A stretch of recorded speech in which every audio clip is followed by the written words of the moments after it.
Okay. Well, good morning, everyone, and welcome to another session with HGP, the Humanists of Greater Portland. My name is Anand Atre, and it is my privilege to be your MC for today's event, which is being recorded. HGP believes strongly in freedom of speech, but the views expressed by myself, our readers, our musicians, today's speaker, HGP members, and our guests at today's meeting are not the official views of the Humanists of Greater Portland. It is now my pleasure to introduce today's speaker. He should be familiar to many of you as he has presented to HGP numerous times over the past 10 years, with his most recent presentation on March 16th of 2025. He is the Executive Director of Portland Clean Air. In his presentation today, he will explain how Portland Clean Air measures air quality variation within the Portland area using advanced mobile monitors. It promises to be informative and instructive. So please join me in giving a big welcome once again to Greg Bourget.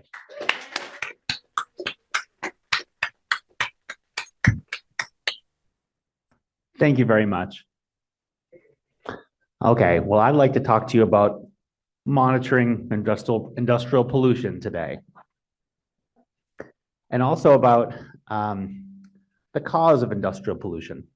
It's money, and there's a big topic happening now to change that in Oregon, and this is an exciting moment, a little too exciting for that topic. So I'll be talking about both of these things today.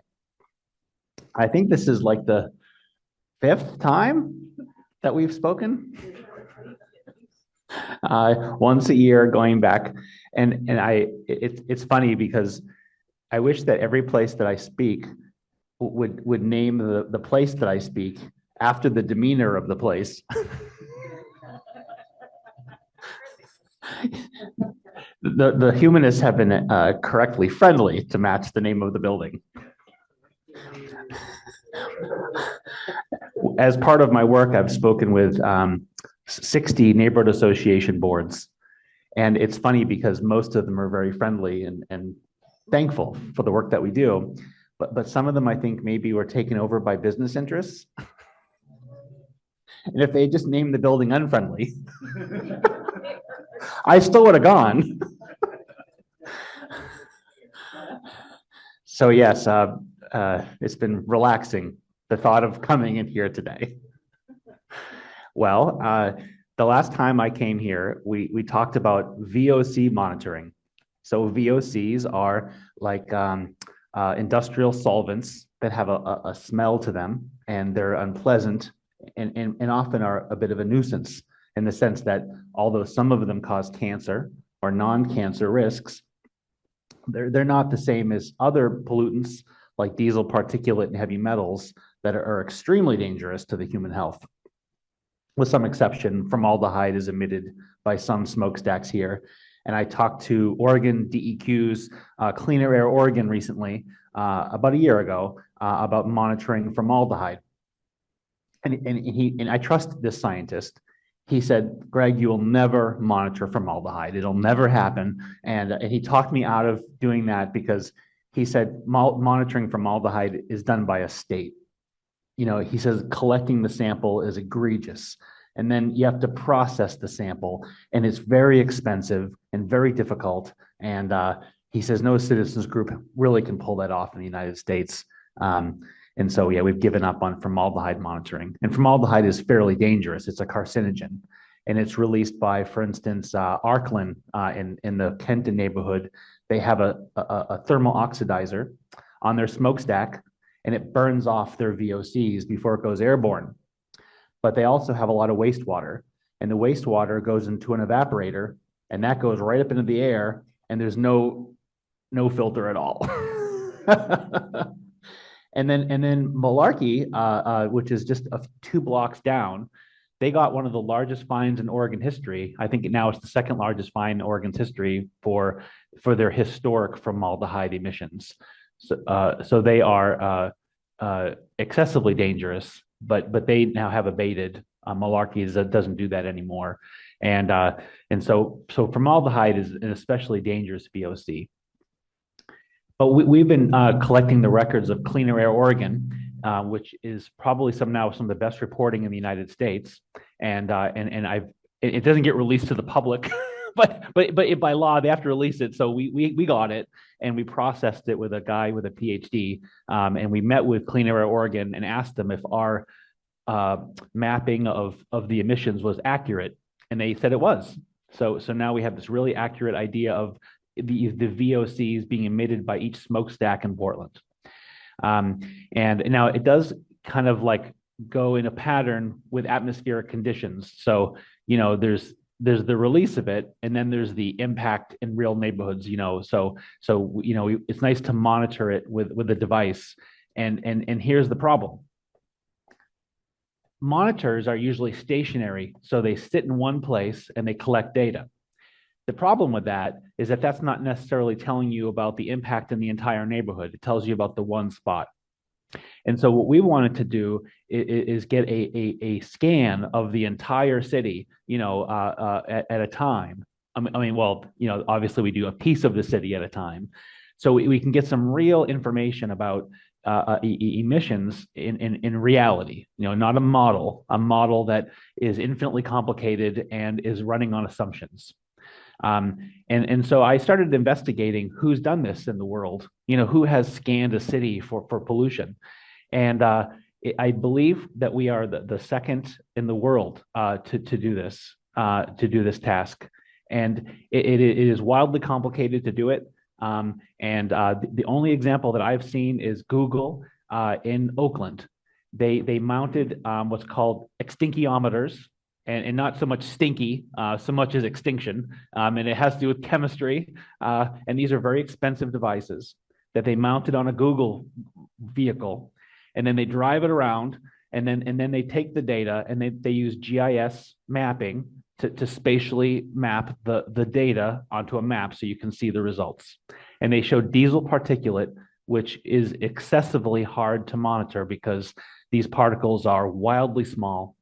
And they got a map of Oakland of diesel particulate exposure. Now, but I don't know if you're familiar with purple airs. There's about 300 of them around Portland. They cost about $300 each. They can't see diesel particulate. And then the DEQ has monitoring devices. They can't see it either. Now, the DEQ also owns what's called a ethylometer. And so what that does is it sucks air through filter paper, and then they have a special camera, and it can see the color change in the filter paper, and that is an extremely accurate way to measure diesel particulate. And those cost about $30,000 each. And then they got a grant of about $1 million a few years ago to get microethylometers, and those cost about $15,000 to $20,000 each. And they gave them out to community groups to measure. So I contacted DEQ and I said, well, the EPA is saying that 12 neighborhoods in Portland get the worst diesel particulate, twice as bad as the rest of the city. So wouldn't it make sense to take one of these numerous devices you have, because they own about now a dozen of them, and put it in that area of the 12 neighborhoods? They said, no, conclusively no, we will not do that. They've been measuring particles, whether it's PM 2.5 or diesel particulate. DEQ has been measuring this now for 35 years here in Portland. And the number of samples they've taken in the area that the EPA is talking about is zero in 35 years. And I will also discount the samples taken at the school there, Harriet Tubman, because Harriet Tubman is within that zone. However, what we found using a $36,000 diesel particulate monitor is that the wind is always blowing to some degree. Even when there's no wind, we've never seen diesel particulate hovering at the highway there. What it does is it gets pushed. And so it's being pushed about 10 blocks. Harriet Tubman being so very close to the source is actually protective. And what we've noticed that on every sample, we've never seen diesel particulate right next to the highway that is twice as high, 3 times as high as the rest of the city. So Harriet Tubman was sampled a bit, but we think that that's not very useful. Also, the DEQ is sampling at the Tualatin Highway, the highway in Tualatin. They have a whole suite of instruments set up right there, and we showed up with our instrument, and we set it up next to their instruments. And then we co-located a graph of data so that we could see our instrument compared to their instrument. And it is in lockstep. Our device had spikes exactly at the same time as their spikes, demonstrating that our device is quite accurate. 80% as accurate as a $120,000 stationary diesel particulate aerosol monitor. But that is right by the highway. So you're not really seeing the diesel particulate. So we got this monitor, and it was $36,000, and it was a lot of fundraising, and we started to mount it to my chest, and I would scooter back and forth in this, what I call the blob, the diesel particulate area in the 12 neighborhoods, and it exactly matched an EPA model, which comes out every couple of years, which we thought was impressive for the EPA's model. And it's mostly what it's saying is that diesel particulate is coming out off of I-5 the worst, where ODOT says the worst truck counts happen. And half of these trucks have no filter. Even though this is banned in all of California, you can't have an unfiltered truck there. And it's related because they got dumped here. And we found that if you go from the Alameda Ridge to Hawthorne, that's a bowl. And the diesel particulate is during inversions is being pushed into the bowl, and it goes from 10th to 30th. And the diesel particulate is 2 or 3 times as high as the EPA said it would be. And also it stinks. It's disgusting. It's like you can't smell diesel particulate, but what you smell when you're there during inversions, and I smell it because I'm there, taking the samples, is it smells a cross between wood smoke, which is kind of pleasant, super dangerous, but it smells like a happy little fire. And then it also, there's another smell. I would call it highway stench, and it's there, and it's intense. And a lot of people, I've knocked on every door twice or three, I think 3 times now. I've knocked on every door in the blob in all 12 neighborhoods myself personally to talk to the residents. And people I ask people, I said, do you smell the stench I'm talking about? And they don't, because it happens at like 9 p.m. and it only happens like 6 or 7 times a winter. And that's when you have this very dangerous concentration being pushed at ground level. So here we are taking these diesel particulate samples, and then a lot of neighbors started to complain about VOCs. They're not everywhere. North Portland, Linton, and also at the right on the bowl edge of a Swan Island at Overlook. And I always ask people, when I'm canvassing the city door to door, I was like, do you smell anything? And people do or they don't. But when I would knock on the doors there at the Overlook neighborhood, or just anywhere along that rim there, I remember one woman, she turned bright red and started trembling when I asked her, do you smell anything ever? She had to calm down, just be like, oh yeah. And she told me a decade of stories. I mean, she was very upset. One guy grabbed my wrist and marched me across his lawn. He goes, look at that. And the smokestacks are right there. He's right on the edge. He's like, boy, do we smell stuff. He says there's like these emergency events where we have to run and close all the windows in the house, because it's like this wall of VOCs coming up from the Albina rail yard, where they're transferring VOCs. These are these tanks of chemicals that are going from truck to train. And then what they do is it creates an air column inside the truck, and that's full of vapor. And they have a device that removes 90% of the emissions. And you just put it onto the system, and it gets rid of 90 to 99% of the emissions. But they don't use it. And that's legal in Oregon. And what happens is that wall of stench then goes up, and it goes right up on the rim there, and it just bombs the houses, and it doesn't go very far. I talked to the neighbors just beyond that, and they don't smell anything. So we really wanted to measure this, and especially because of Linton. So what I think is what's going on is that they're lying. The tank farms are lying about their emissions because they have to report them to Clean Air Oregon.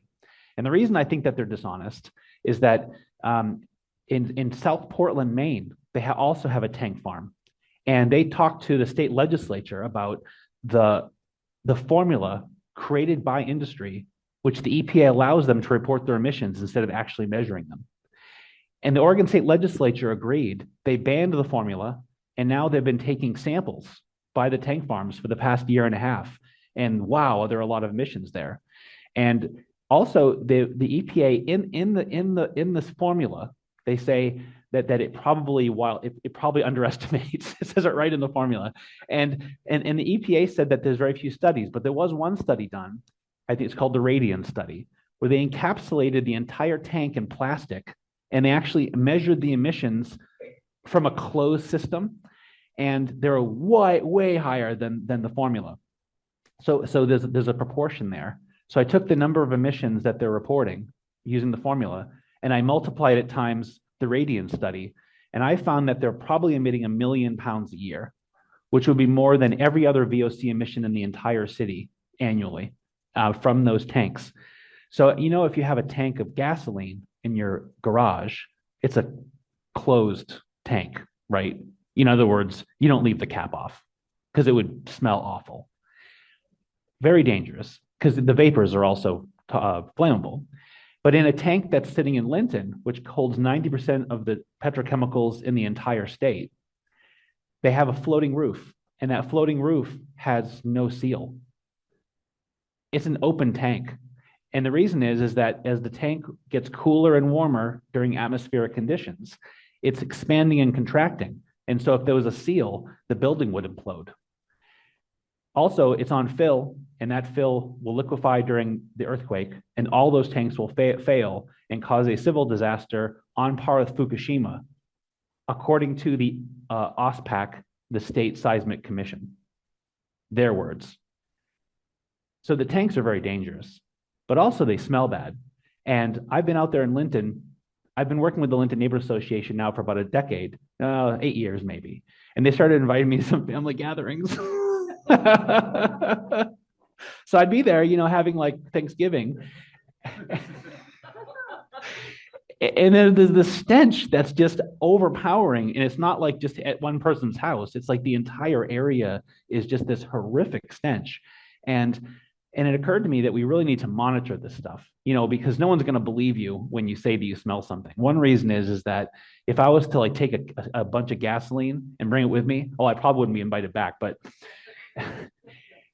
if I asked you to, if I opened it up and everyone's going to be horrified, and if I asked you to close your eyes and tell me when the smell goes away, you'd probably raise your hand in a minute or two because of nose blindness. So when you smell something, no one believes you because of that. And also subjectivity, people exaggerate.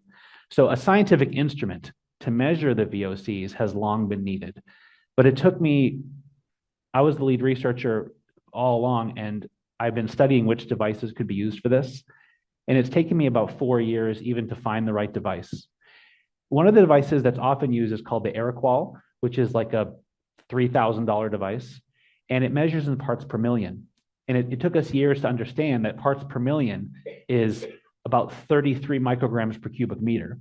I talked to a scientist at DEQ about that number, and he said that there was a device at parts per million that was put up by a neighbor. And he said in 6 months, they got maybe like 3 minutes of that level. That's a very high level to be measuring. 33 micrograms per cubic meter is unrealistically high for measuring. You need something that's much more higher resolution than that. And so an Aeroqual or any other cheap VOC monitor being used. Now, sometimes they're stacked onto Purple Airs, which is really cool, but they don't measure anything because it's too high a level. So that's where this device comes in. Here we have the most advanced VOC monitor in the world. This measures in parts per billion. And so this is going down to about 5. Don't quote me on this. It's give or take a couple. I didn't write it down, but it's about 5 micrograms per cubic meter. So this device is extremely useful to measure these VOCs that are such a problem throughout Portland and are unregulated smokestacks and tank farms and rail yards. This costs $7,000. And y'all raised $5,000, and it made it happen because we were not in a position to buy it. So I thank you very much for everyone who put all that effort in.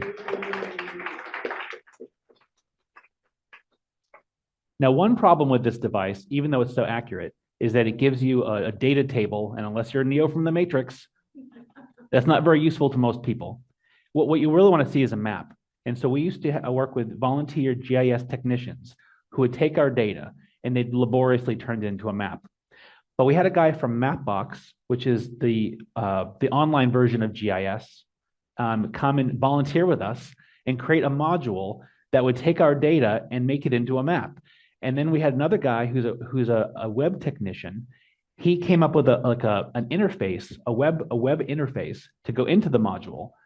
So now when we are taking a measurement from our diesel particulate monitor or this monitor, instead of doing GIS mapping, which is a huge task, I take the information off the device, I upload it onto the website, and I get an instantaneous map of every sample, color-coded from the lowest value to the highest value in a key. The entire system is automated and instantaneous.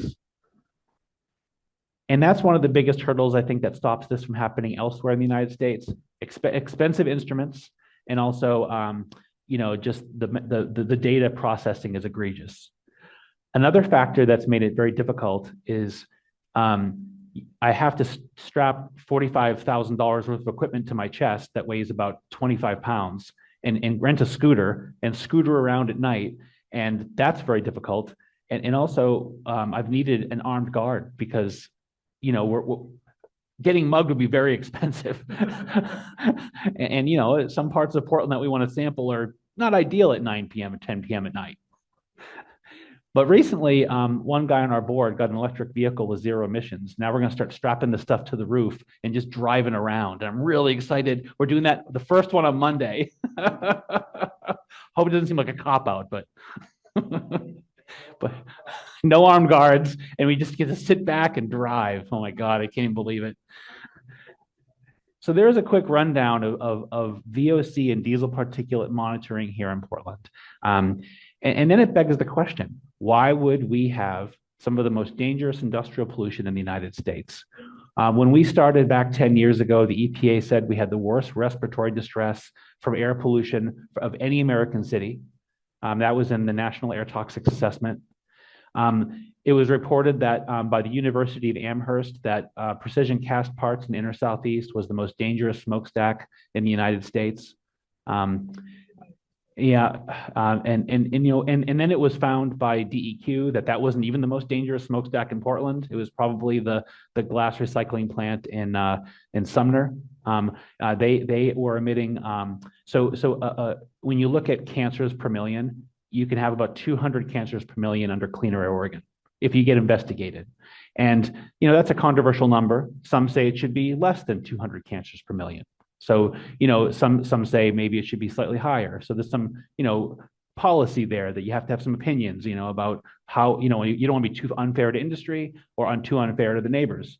But when they measured the emissions from the glass recycling plant, it was 30,000 cancers per million, the highest reading that they found. And so now they have a control device, a fancy ceramic filter that removes those emissions. However, their California sister plant had it all along. Bullseye Glass, when they got caught putting lead, cadmium, arsenic, and chromium into their furnace, and 90% was going airborne, they owned the filter the entire time and kept it in a warehouse in a box because DEQ didn't require it. In fact, DEQ said they could triple production and still require no filter. So why? Why would we live in a state that has a California-like population majority, and yet we would have no emission standards that would be even comparable to any state? Why would we have some of the worst controls on the environmental protection in the United States is the question that we kept asking.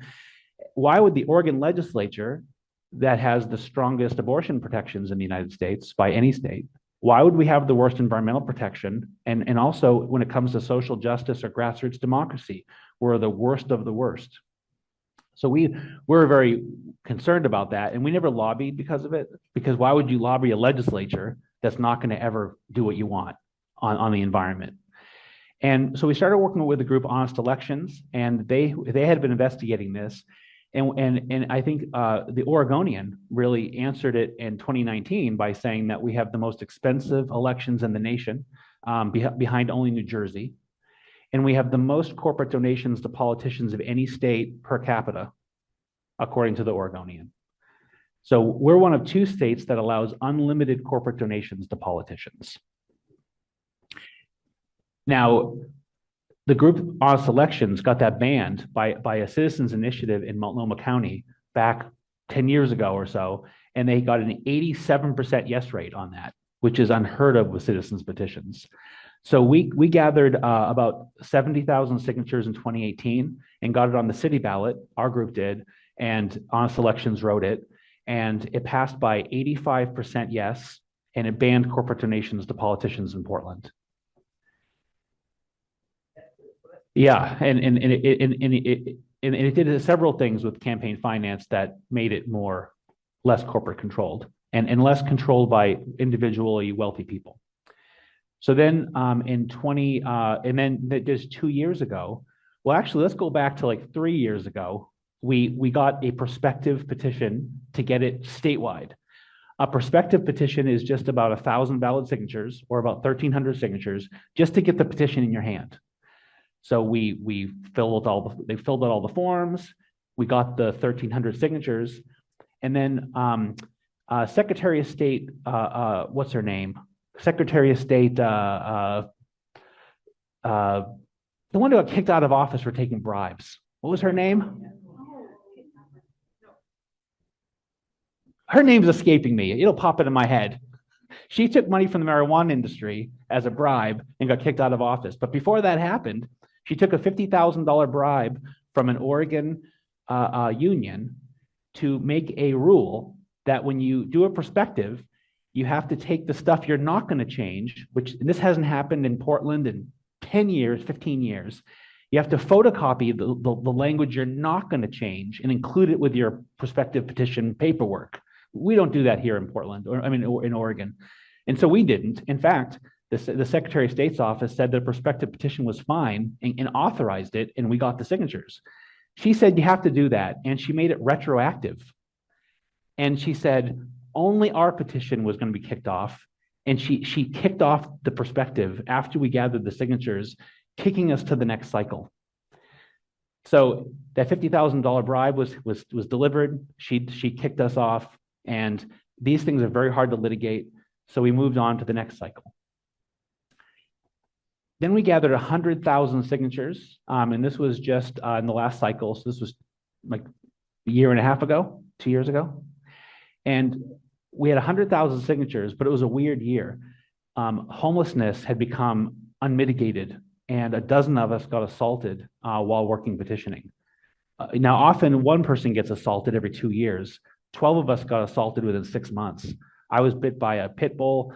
We had people get punched in the face. On the max now, there's hundreds of uniformed people, but back then there was no uniforms and the cops weren't allowed to be there. The city council passed a rule that the cops couldn't be on max patrolling. So it was absolute lawlessness. I would see people casually smoking fentanyl, like it was the 70s and you're just smoking your cigarette in the office, and the whole train car would reek of fentanyl, and that's where we gather a lot of signatures, is on the max. So we had all kinds of threats at food stores. People would walk up to us and threaten our lives, and so it really disrupted us. And so anyway, we were probably going to make the state ballot when another problem happened. We had a coalition form against us to stop the campaign finance legislation.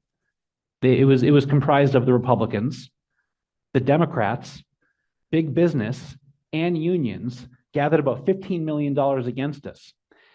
They started another initiative that read, we're gonna limit corporate donations to politicians. That's what they told the public. And it did the opposite of that. It enshrined unlimited corporate donations into perpetuity. When you look at who collects signatures here in Portland, since 2018, there's been about 15 initiatives, city, county, and state. And our group gathered 20% of all those signatures combined of all the initiatives that were on the ballot, that made the ballot since 2018, because we work for a lot of chief petitioners to gather signatures. So we do a lot of signature collection. Fagan was the one who took the bribe and killed the perspective. That's correct. So skipping forward, we had this new petition with an opposition. And let's talk about the money that it costs to get on the ballot for a moment, because this is very interesting. We don't pay by the signature. It's illegal here in Oregon. And so we pay by the hour. When we have an employee who goes out and gathers signatures, we pay them by the hour. But when you look at what we paid for a group of signatures and how many signatures we got, we'll call that the cost per signature. We looked at that. From 2018, we gathered a lot of signatures, 20% of all signatures combined, city, county, and state. And it turned out it was $4 a signature. Sometimes it was less, sometimes it was more. Yeah, it's a lot. And right now we're out there collecting for another city initiative right now. And because we've been collecting mostly in wintertime, where it's much harder, it's $5 a signature. So when we were collecting for campaign finance, we tracked the cost per signature. It was very popular. Everybody wanted to sign it. Makes it a lot easier. And so with us, it was about $3 a signature, almost exactly $3 a signature. And we gathered 100,000 signatures. The opposition was gathering the fake petition. They paid $33 a signature. It was actually, it was 3 signatures per 100. So I believe I did the math there. Yeah, 30, maybe it's $32 a signature. So here they are gathering their fake petition. We're gathering ours. We're all getting assaulted.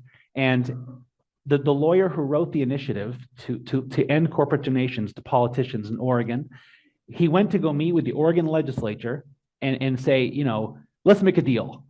Because, you know, this is going to be a big fight. And that's where Senate Bill 4204 happened. So Senate Bill 4204 said that the Oregon legislature would drop us to the middle of states, not ban it like we wanted to do, but drop us to the middle of states, because right now we're the worst in the United States, in exchange for us dropping our campaign. And in exchange, they would drop their campaign. So we agreed. Senate Bill 4204 was passed by the Oregon legislature. It was signed into, by Governor Brown and became law, and was going to be implemented in 6 months from now to this day. But then a few days ago, they said they changed their mind and they entirely gutted and scrapped all of Senate Bill 404 and just ending every provision. And the way they sold it to the legislature is they said, we agree with 4204. We just want to make a few tiny changes that we all agreed to that are insignificant, and this would just help us implement it more easily. But it's all over the newspapers. It completely ends it. It's the dishonesty here that really kind of drives me crazy, because when you look at the initiative that bans the killing of animals, have you all seen this? It's being collected for right now. When you read the initiative, it says farming will be illegal, farming of animal, because you can't kill the animals, or if you're a hunter, you can't hunt anymore. Now, whether you agree or disagree with that, I mean, it's ridiculous and far-reaching, but it's honest. When you vote on it, you get a clear choice about your opinion on a topic. It's them masking the campaign finance stuff as being the same as what we're doing. It's the dishonesty that I find especially egregious. And now it's going to be before Governor Kotek. And if she vetoes it, it'll go forward as planned. If she doesn't, it gets scrapped. And then we're put into a position of doing a constitutional amendment. That requires more signatures. And once it passes, and it'll pass by probably 82% yes rate, because that's what all these things pass by. These are the most popular initiatives in Oregon's in history. If it passes, when it passes, the legislature can't touch it.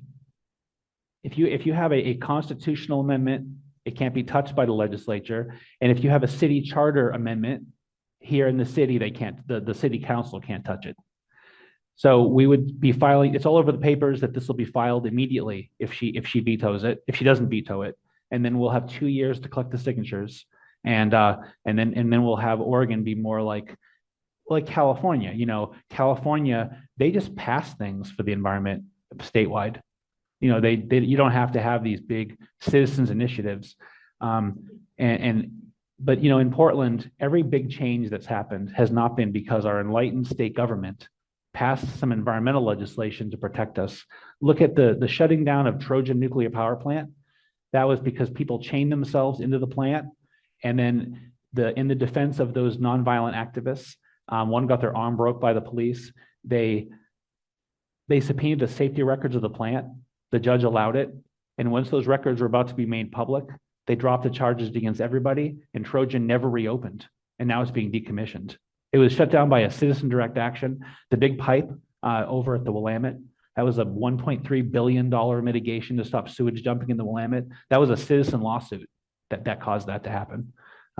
Old growth logging was ended because of citizen direct action. You name the environmental or social justice win here in Oregon, other than abortion, which was, I think that was different. That was citizen action, but it was also the state government supporting it because corporations don't care about abortion. It's always citizen action. Now, money would be the biggest factor there. So there I've given you a bit of an overview of a citizen effort to scan our cities for pollution. Just this next week, this coming week here, 26 organizations they're all neighbor associations, churches, and synagogues, have penned letters to the 5 biggest unfiltered fleets. And they're asking them to switch to renewable diesel and make other mitigations led by the Boys and Sullivan's Gulch Neighborhood Association boards. These instruments really help neighbors have a case when they negotiate. It gives them much more credibility. So in citizen negotiation has resulted in 12 of the most dangerous polluters here in Portland, putting up $1 million control device since the Bullseye Glass scandal. So we tend to win here in Portland through citizen action. These devices really help with that. So here I've tried to give you a bit of an overview of the monitoring efforts here in Portland, supported by a number of scientists that we work with lots of experience who have been guiding us through this very challenging technical task. And also I've tried to tell you about campaign finance, the source of our problems here in Oregon that stops us from just having a normal, regular old state government that works for the people. But I would love to answer any questions that you have about this work. Let's go to question number 1 at the front. Okay, that's me. Those 12 neighborhoods that you mentioned in Portland, are they all centrally located? Or are there any outlying neighborhoods? So there's about 10 of the 12 that are located in the blob of diesel particulate, and that is going to be in inner northeast and also in inner northwest. So they're the ones who get the worst diesel particulate, and they're the ones who have originated this letter. We did a lot of the science. And then there's an additional 13 churches, synagogues, and neighborhood associations or more that have endorsed this work and are participating in the negotiation. And they're located all over the city. And on the tank farm negotiation, there was actually like 55 of the organizations just working with us. And then there was another like 30 with another group that are negotiating on the tank farms. I hope that answers your question. Like Gresham and Beaverton, does it go that far?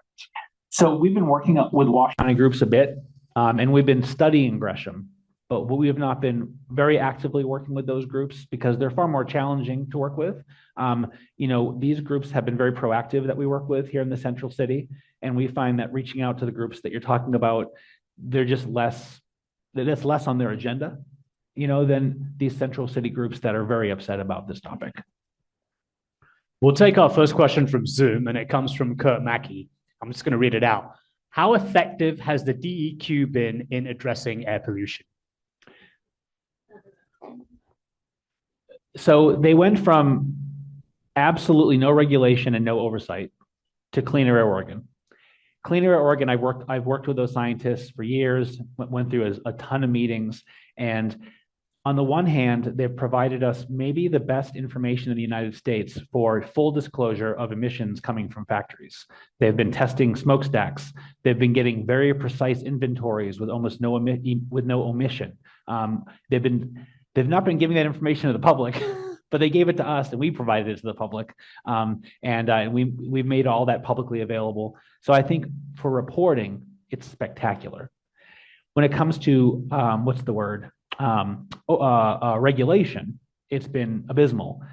So this started about 7 years ago, where they started calling in industries into the program and applying the law to them. And to this date, only one industry has been regulated, and that's Owens Brockway, the glass plant, probably the most dangerous polluter in Portland. Were ordered to get a control device. There was also a massive citizen delegation on that, and a huge citizens effort that went on with that. So I won't give full credit to DEQ, but they did give them an order.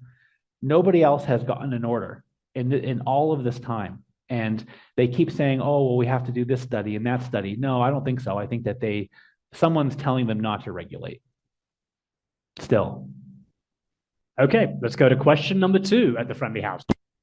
I'd like to think that Portland, Oregon is not the worst place for pollution. And I'm thinking, well, the reporting, let's go east, the big factory world, that their reporting is not as honest as it should be. That's one thing I'm thinking. And then I want to ask you, what is nose blindness? Sure.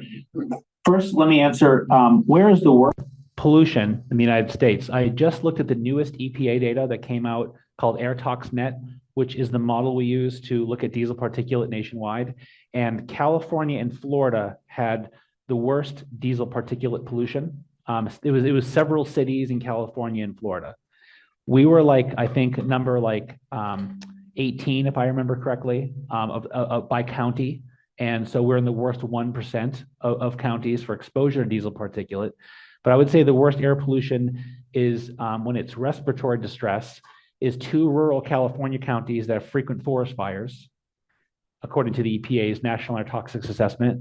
For diesel particulate, I would say we're way up high, and inner Northeast is just getting hammered. But I wouldn't say, are we the worst? No, I would say that we're among the worst. And when we were stated to be the worst in the United States for respiratory distress when we started, the EPA does have a side note on the data saying that reporting levels are different. So it is hard to get a really good apples to apples comparison. I think that's the best one ever published, but they do give that concern. So that is a factor. And nose blindness is the phenomena of the human nose, that you cannot smell something when you're continuously exposed to it. So you might walk around your neighborhood going, I don't smell anything, smells good to me. I mean, sure, I drove home today and smelled something for a minute, but now it's gone, so it can't be a problem. What they did for the Vigor study, which was a big stinky mess coming out near Kenton, is they got students to use an EPA method where they have 10 graduated cylinders, and they have a stronger and stronger smell. And the students learn to put them in order, so to demonstrate their ability to discern on a scale of 1 to 10. Then they took the students trained this way, and they shipped them into the site. They took a smell, they made notations, and then that was it. That they just gave them a minute to make a reading with the human nose. Then they put this onto a GIS system, and it made a bullseye right on Vigor. And Vigor ended $1 million waste treatment program voluntarily, and they also funded the study. Vigor being a good example of an industry that's cooperating with the neighbors. We don't usually get that level of cooperation. Usually we have to escalate, but in that case, they were very cooperative. It was good. And so the human nose is flawed as a device to take readings, necessitating a device like this. Let's go to question number 3 at the front. I was just wondering, you mentioned the sands, the sands that the tanks are on, and that it's going to be what's going on when you said that, it's like, oh my God, it's still happening, and if we have something going on, we're going to be toast. Is that the case? It is. Oh, great. Thanks. Yeah, so imagine you have a bunch of fill. The fill under those tanks, it was put there to build on. Problem is that they didn't realize that we have earthquakes like Cascadia when they built them 120 years ago. And these tanks, some of these tanks are over 100 years old. They've never been seismically retrofitted. And so when that earthquake happens, it'll liquefy, the tanks will fail, and they'll explode. But it gets worse.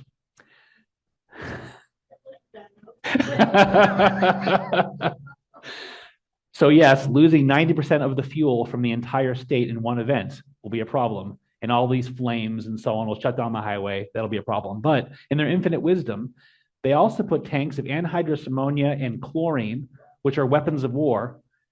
Those will also explode, and it'll cause a toxic cloud. And I've been working with the residents to evacuate. They were interested in how would they evacuate. And here's how you evacuate that kind of situation. You have a suit, and you have an air supply, and you have a tank on a what's that called? What do you call that thing you lift boxes with?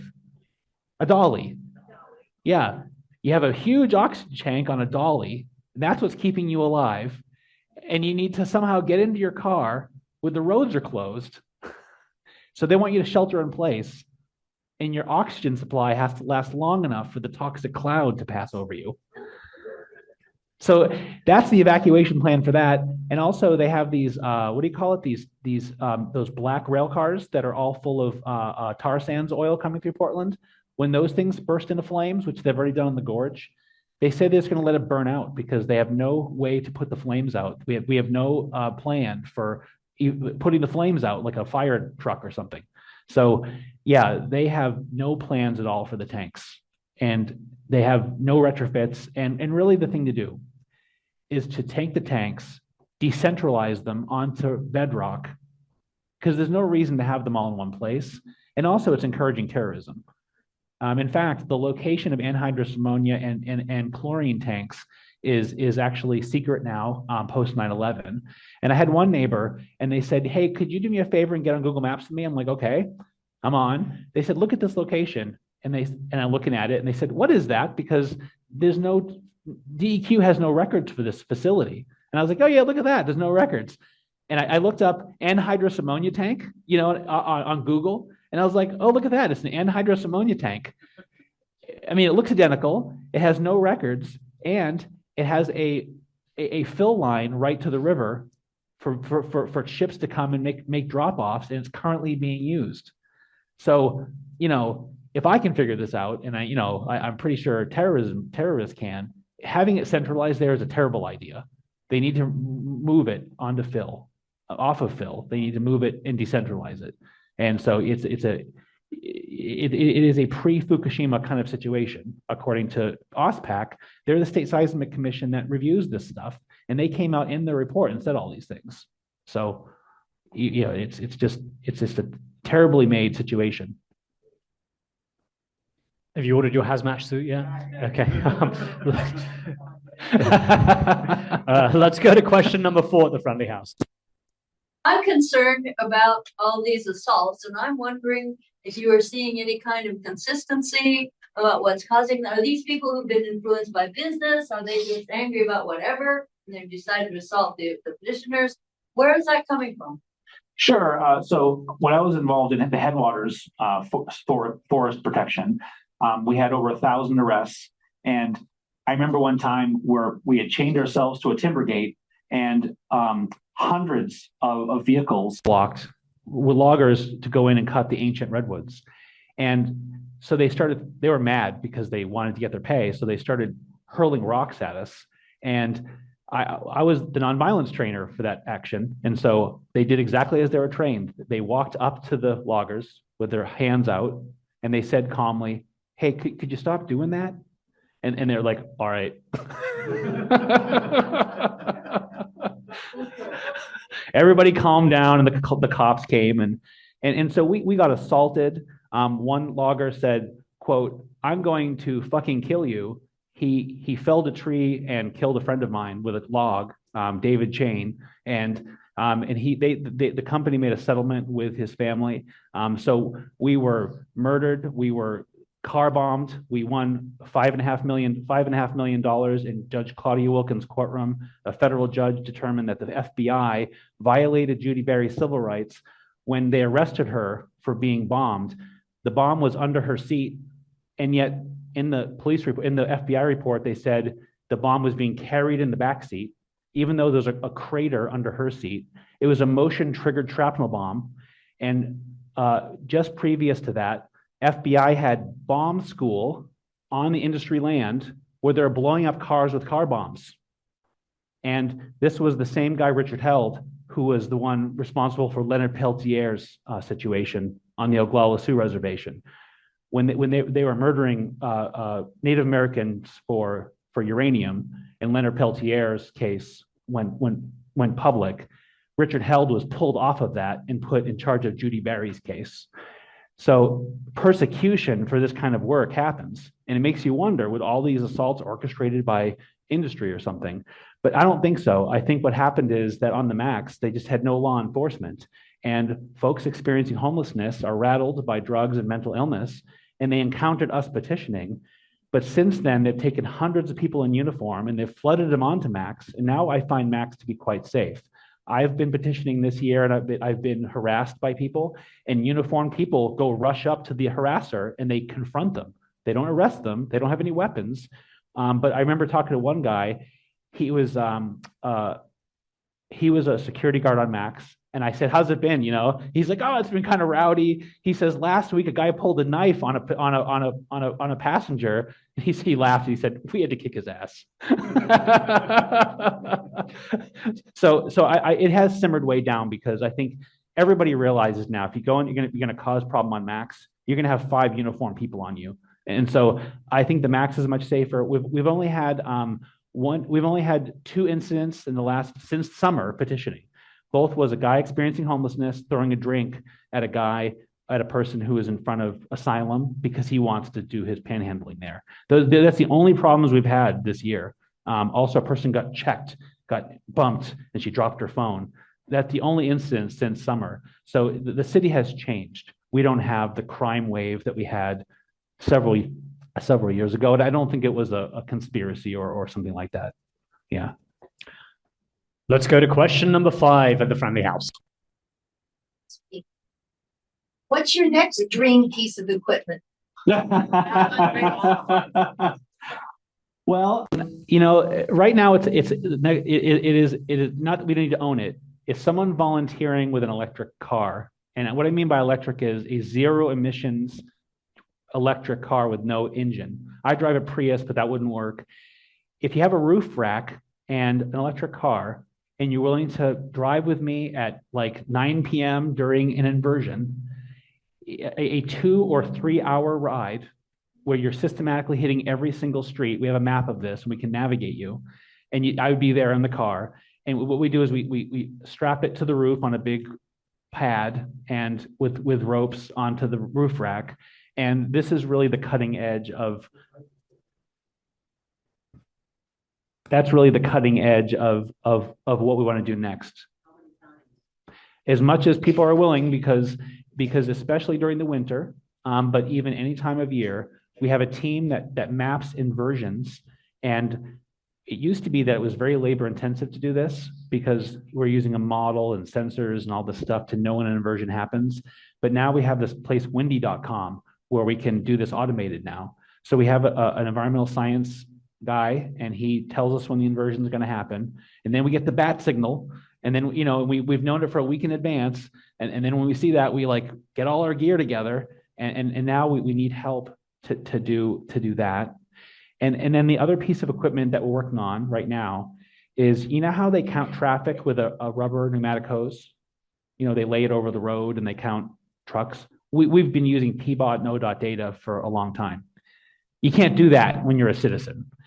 We have a guy here in Portland that invented a device that uses Doppler radar and photography to snap pictures of every vehicle moving through an area. We're taking samples right now with it, and one thing that we need help with is a person to manually tell us what kind of vehicle it is. In other words, you just click a code. So up pops a short haul truck. You say short haul truck. We have a way to code it. If a person would be willing to do hundreds of these, we can make an AI system that does it automatically. And so that doesn't exist right now for there's no system in the world to do this, but we have an expert with advanced degrees in pharmacology and a computer programmer who's written the entire system and built the device and has deployed them all over Portland.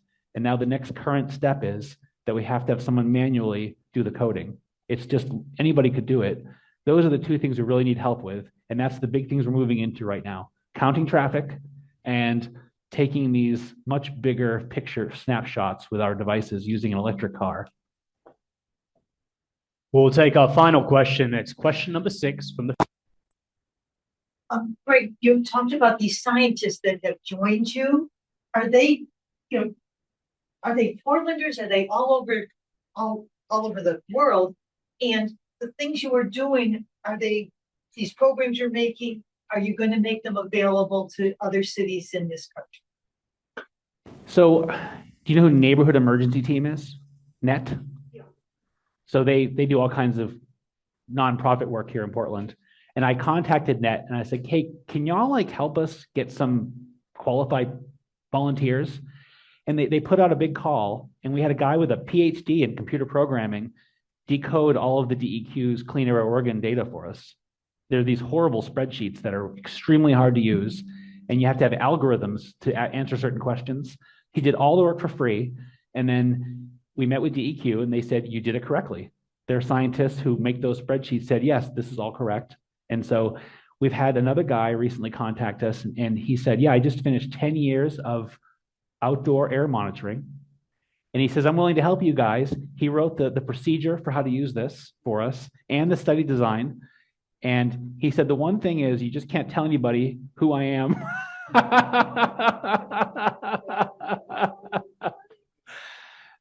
We've had many DEQ scientists help us. The DEQ's Clean Air Oregon has been quite transparent and cooperative with us. We meet with them regularly. We have a guy who is a Lewis and Clark professor who's working with us on the traffic counting study. And then there was 2 professors at University of Portland, not PSU, the one over in Northeast. Yeah, the Catholic one. We were donated a $90,000 FTIR spectrometer. It's a huge device that shoots a laser across a field, bounces it back into a $30,000 mirror, and then tells you what VOCs interrupted the beam. Usually only PhDs have access to these devices. And so it's in their lab right now, and they're working on it and seeing if we can deploy it in Linton. And then we've had a PSU scientist help us as well. So these scientists all help us for free in their spare time. And, it's why I live in Portland, honestly, is that I think that mentality of working for civic betterment and environmental protection is something that we must do. It is something I think that's unique to Portland as compared to any other city in the United States. And so we've been the incredibly lucky recipients of that. That's okay. Oh, yes. So everything that we do is written into a procedure. For instance, the way we petition is a 44-page procedure just of how we manage the petitioners. That one task is 44 pages of very dense writing. We're not making that public because that's a bit proprietary. But our procedures for how we use these devices, it's just on our website. So when you read our report, it references the procedure, which is right below it on our website, and the entire procedure is there. So everything that we do is public access, so that it can be repeated elsewhere in the United States. And we put enormous amounts of labor into writing these procedures to be accurate. And so, yes, we do have the idea that everything should be replicatable. And also, we also want to have our work be checked. We had PG&E contact us because they wanted us to be all pro fracking with their zero emissions natural gas. And one of the things they did for us is they said, when they're trying to be our friend, is we didn't go for it, but they said, hey, we noticed that your key is wrong on one of your reports. And I was like, what do you mean? And I'm looking at the key, and it looks like to me, they said, no, we did the math. We replicated your procedure, and your key is wrong. And it's the only time we've ever been caught with a mistake. Turns out we had used the wrong draft on just the key. And so we went through our procedures and oh, they were right. And we fixed the key. And so we make all of our work checkable by other scientists. And finally, when the industry, when Arkland said that our letter to them from the Kenton Neighbor Association was full of false information, the Kenton Neighbor Association hauled us into DEQ in Clean Air Oregon, and they put us on the spot and they said, the industry said that all this information is false, that he made this up. DEQ looked at it and they said, nope, that's our data. It's all accurate because he's just summarized all of our data. He says, no, it's all correct. Excellent. So let's once again give Greg a big warm round of applause. Thank you. Your presentations are always educational, entertaining, and I think you always illustrate the importance of civil society and the good jobs that it can do. So thank you very much. We're looking forward to having you back again. Thank you.